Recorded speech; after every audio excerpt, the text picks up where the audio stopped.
Ante todo, tenga muy buenos días, distinguido y honorable ingeniero Pavel Dávalos González y compañeros todos. En esta oportunidad, mi grupo expondrá acerca de un pequeño análisis acerca de la repercusión de la situación política en la economía de nuestro país a nivel nacional y en el sector de la construcción. Bueno, mi equipo está conformado por mi compañero Ayma Fuentes, Yori Mauro, mi compañero Guamán Pauca, Cristian Álvaro y mi persona Quispean Ronald. Bueno, yo iniciaré hablando acerca de la situación actual política del Perú. Bueno, la crisis actual, seguidamente política, va impulsada por los ciudadanos con protestas en el interior del país, siendo las peticiones del cierre del Congreso, el llamado a unas nuevas elecciones, la institución del cargo de la presidenta Dina Boluarte.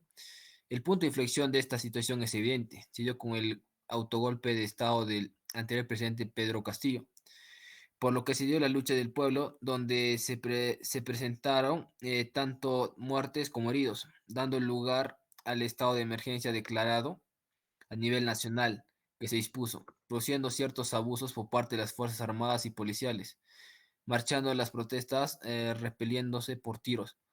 Por esas circunstancias se trató de llevar a votación la convocatoria electoral, pero fue desaprobada por el Congreso con 86% de desaprobación.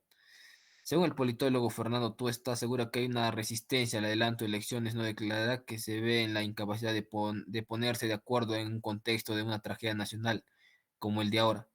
Como se pudo notar en el triunfo de Castillo al imponerse a las élites limeñas que siempre han ocupado el poder, la queda de este del poder no se vio que el populismo o vio que una oportunidad como una oportunidad perdida y bueno, tratan de luchar para que este único no pague con la cárcel. Sin duda alguna, el poder legislativo refleja lo que es el fracaso político de nuestro país, tanto por la falta de experiencia por no velar y velar por sus propios intereses.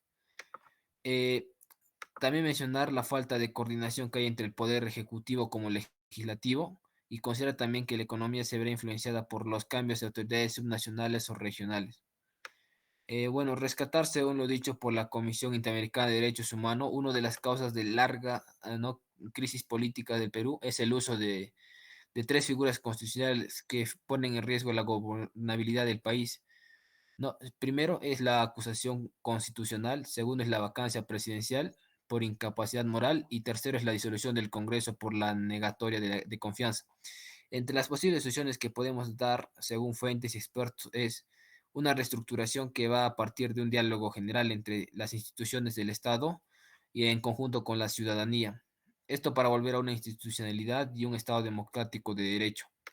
Segundo es ver las acciones, los proyectos de ley que ejecutan o promulgan nuestras autoridades y gobernantes, ¿no? Y pues ser nosotros permanentes contralores de ellos.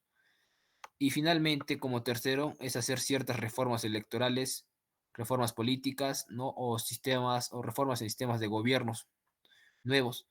Estos que velen y protejan interés de la ciudadanía y no determinado grupo de interés.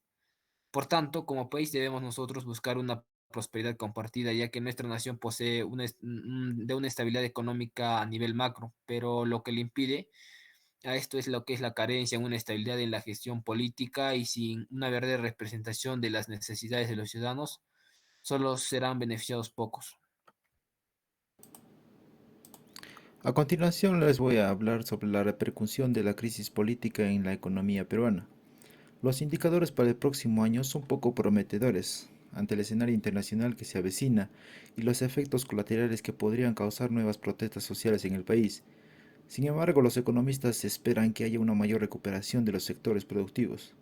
En ese sentido, Mario Guerrero Corso, subgerente de Economía del Departamento de Estudios Económicos de Scotiabank, consideró que el 2023 es un año bastante retador para la economía del país, porque viene con algo de turbulencia, sobre todo de los choques internacionales y los efectos colaterales producidos en el 2022. Según los expertos, de cara al próximo año, el crecimiento económico esperado en el Perú está alrededor del 2.4%, muy por debajo del crecimiento potencial que ha sido reestimado por el Ministerio de Economía y Finanzas, de alrededor del 3%. La economía resiliente, en cuanto al desempeño de la economía durante este año, el economista explicó que ha venido mostrando una resiliencia sorprendente, debido a que no se ha visto tan afectada desde el punto de vista institucional. El economista Guerrero indica la conducción de la política económica por el lado del Ministerio de Economía y la política monetaria por el lado del Banco Central de Reserva se han mantenido en línea con lo que se ha venido observando desde las últimas décadas. Todo el ruido político no ha terminado de contaminar el escenario económico previsible. La incertidumbre por tensiones políticas. Según un reporte de BBVA Research, el consumo privado en el Perú seguirá impulsando la actividad durante el primer trimestre del 2023. Sin embargo, para el próximo año y el 2024 se anticipa una desaceleración, reflejo de una mayor incertidumbre, debido a las tensiones políticas aún elevadas. Asimismo, el informe revela que los conflictos sociales se asumen relativamente elevados en los próximos meses, lo que acotará la recuperación de las actividades extractivas en el 2023. En tanto, habrá un bache en la inversión pública para el próximo año debido al recambio de autoridades subnacionales y posterior rebote en el 2024. Bien, ahora veamos lo que es el análisis en la repercusión del sector de la construcción. El complejo escenario social que vive actualmente el país afecta a la economía local, eso se sabe, y también el sector de la construcción ve riesgo en su crecimiento por clima social y político. Por lo tanto, un eje clave para el sector a mediano plazo es el adelanto de elecciones, es lo que señalan los analistas. Debido a las violentas manifestaciones en el país, el sector construcción pierde hasta 55 millones por día. Esto es lo que estimó la Cámara Peruana de Construcción, o CAPECO. La construcción contribuye al PBI aproximadamente con 60.000 millones a 65.000 millones anuales. Eso significa 200 millones al día. Y si vemos que las regiones que más han parado son 7 en el sur, y representan un 25% del PBI construcción, entonces estamos hablando de 50 millones a 55 millones diarios. Ya lo advirtieron entes internacionales y gremios empresariales, el crecimiento del Perú el año 2023 podría ser menor al del 2022 y uno de los sectores más afectados será la construcción en el Perú. Por lo tanto, no es nada de otro mundo que podamos ver o escuchar que peruanos comprarán casas más caras en el 2023 por la crisis política. Según la Cámara Peruana de la Construcción, la coyuntura actual provocará una caída en la construcción de 0,8%, y si el escenario político no se soluciona, las proyecciones serán peores. Esto provocará un aumento de los inmuebles hasta en 5,5%. Por lo tanto, el precio de las viviendas se elevarán en los próximos 6 meses del 2023. En medio año, los interesados en conseguir un inmueble encontrarán el precio 5,5% más caro según los resultados de una encuesta a promotores inmobiliarios.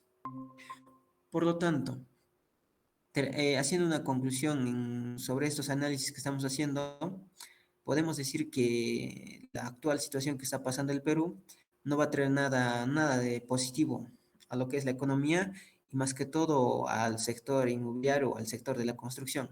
Todo lo contrario, va a afectar negativamente y los precios, más que todo en el sistema en lo que es la parte de construcción, en lo que es la compra y venta de los inmuebles o departamentos o casas o terrenos, se va a disparar con respecto a los años anteriores.